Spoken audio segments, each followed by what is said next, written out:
adore my own. She just turned 4. I tell you that because I need you to understand. I am not someone who scares easily when it comes to kids.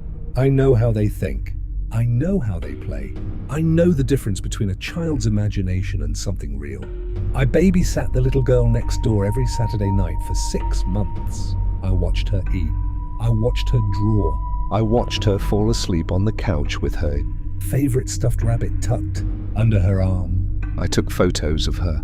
In every single photo, I am completely alone. there is no child anywhere in any of them. And last Saturday night, my phone showed me something that I cannot stop thinking about. She was in the photo. But this time, she wasn't the only one. My name is Ethan. I'm 26 years old. I live in a quiet suburb. With my wife and my 4-year-old daughter, Mia, we moved into our house about 2 years ago. Nice neighborhood. Good streets. The kind of place where people wave at each other from driveways and leave holiday cards in mailboxes. Our neighbors to the right were a couple named the Hargroves, mid-40s, quiet, polite. The husband worked long hours. The wife was home most days. We exchanged the usual pleasantries over the fence. Nothing deep. Just neighbor talk. About 8 months after we moved in, Mrs. Hargrove knocked on our door on a Thursday evening. She seemed a little flustered, apologetic. She explained that they had a regular Saturday night commitment and their usual babysitter had just cancelled on them. She asked if either of us would be willing to watch their daughter for a few hours, just until 10 or 11 p.m. My wife had a standing Saturday shift at the hospital. I was always home anyway. I had experience with kids, obviously. I said sure. She seemed genuinely relieved. Almost too relieved for something so simple. I didn't think anything of it at the time. That Saturday, I walked next door at 6 p.m. Mrs. Hargrove answered the door. She gave me the usual instructions. Emergency numbers on the fridge. Bedtime at 8:30. Favorite snacks in the cabinet above the stove. She said her daughter's name was Lily. Then she called up the stairs. A little girl appeared at the top, 7 years old, small for her age. White dress with small yellow flowers on the collar. Dark hair, very still the way some quiet children are. She looked down at me from the top of the stairs with these large, dark eyes and she smiled. It was a sweet smile, shy, the kind of smile that makes you feel immediately trusted. I said, "Hey, Lily." She said hi back in a voice barely above a whisper. The Hargroves left. I closed the door. And that was the beginning of 6 months that I will never fully understand for as long as I live. Looking back, I tried to identify the moment something should have felt wrong.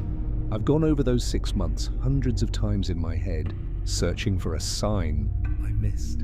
A moment that should have told me something wasn't right. The honest answer is there was nothing. Everything felt completely normal, more than normal. Those Saturday nights were genuinely some of the nicest evenings I can remember. Lily was a remarkable kid, quiet but not withdrawn. She had this very specific way of paying attention to things. When you talked to her, she listened with her whole body, completely still. Eyes on you, like what you were saying was the most important thing in the world. We had routines within a few weeks. She always wanted grilled cheese for dinner, always, every Saturday without exception. She watched the same nature documentary show every week and narrated parts of it to me in this serious little voice, like she was the presenter. She drew constantly. Animals, mostly. She had a real talent for it.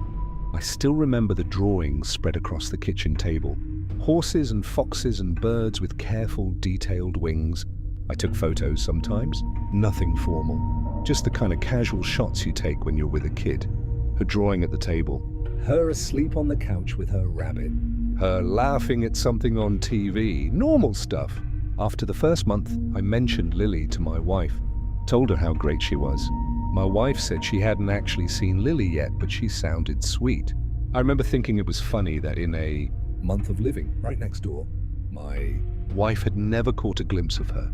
After 3 months, I thought of Lily like a little sister almost. My daughter Mia was too young to really play with her, but I imagined them being friends in a few years. That was the kind of comfortable, normal feeling those evenings had. The Hargroves were always home by 10:30 at the latest. Always paid me in cash. Always polite. Mrs. Hargrove always asked how the evening went in this careful way. like she was checking something specific rather than just making conversation. I always said great. Everything was always great. Month 6, I babysat Lily for the last time without knowing it was the last time. She fell asleep on the couch around 8. I put her blanket over her, tucked the rabbit under her arm the way she liked it. I sat in the armchair across from her and waited for the Hargroves to come home. I looked at her sleeping and I thought, this kid is gonna be something when she grows up. I had no idea what I was actually looking at. The following Friday, Mrs. Hargrove called me. I almost didn't answer because I didn't recognize the number at first. When I picked up, her voice sounded different. Immediately, controlled, careful, the way people sound when they have rehearsed. What they are about to say. She said they wouldn't be needing me this Saturday. I said, no problem. She went quiet for a moment. Then she said they wouldn't be needing me anymore at all. I said sure, of course, and asked if everything was okay. Another silence. Longer this time. Then she said, we appreciate everything you did. I said, how is Lily doing? The silence that followed that question was the longest one yet. When she spoke again, her voice had changed completely. Something tight and raw underneath it. She said, we don't have a daughter. I laughed. I actually laughed because I thought she was confused. I thought there had been some kind of miscommunication. I said, Lily, your daughter Lily, 7 years old. White dress. I've been babysitting her every Saturday for 6 months. The line went completely silent. Then Mrs. Hargrove said very quietly, please don't come back to this house. She hung up. I stood in my kitchen for a long time holding my phone. Then I got in my car and drove next door. Mr. Hargrove answered the door. He looked at me the way you look at a stranger who has knocked on your door at night. No recognition, no warmth. Just a man looking at someone he has never seen before. I said my name. Told him I lived next door. Reminded him I had been babysitting for them every Saturday for 6 months. His expression didn't change. I said Lily's name. Something moved across his face then. Not confusion. Something else entirely. Something that looked like grief and fear pressed down under. Years of effort into a shape that almost Looked like blankness. He said, I don't say that name again. Then he closed the door. I stood on that porch for a long time. Then I went home and opened my phone. I went to my camera roll. I had dozens of photos from those 6 months. I remembered taking them. I remembered exactly what was in them when I took them. I opened the first one. It was a photo of the Hargrove kitchen. The table was there. The chair was there. The crayons were spread across the table, exactly as I remembered. The drawings were there. Lily was not there. I was sitting at the table alone, smiling at nothing. I opened the next one. The couch, the blanket, the stuffed rabbit tucked into the corner of the cushion exactly where Lily always left it. No Lily, just an empty couch with a rabbit on it. And me sitting in the armchair. Across from it, smiling at an empty sofa. I went through every single photo. 41 photos across 6 months. And every single one, I am alone. Smiling, relaxed, completely at ease, looking directly at something that is not there. There is no child anywhere in any of them. I sat on my kitchen floor and I went through them 3 times, 4 times, looking for one. Just one photo with a child in it. There was nothing. I called my wife. She was still at the hospital. I told her I needed to talk to her when she got home. She could tell from my voice something was wrong. She asked if Mia was okay. I said yes. She asked if I was okay. I didn't answer that after I hung up. I opened my laptop and searched the Hargrove name and our street address. The third result was a newspaper archive. A local paper. 11 years old. The headline was about a house fire on our street.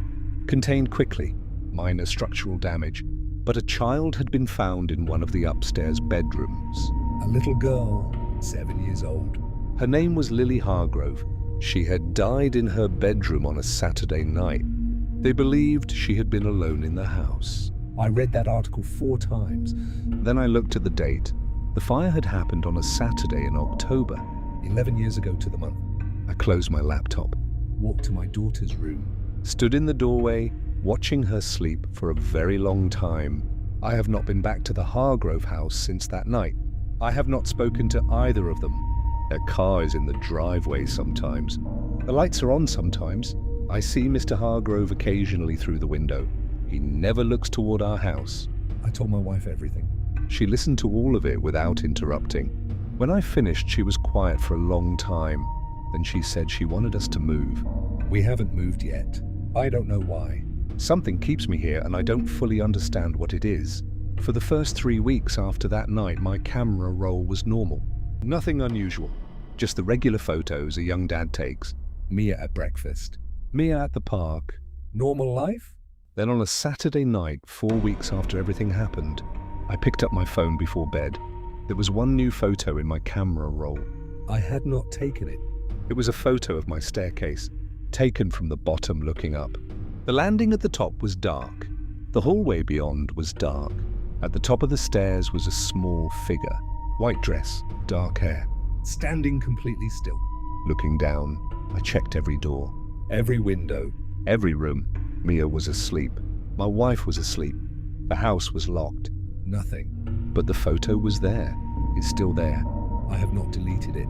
The following Saturday night, another photo appeared. And the Saturday after that.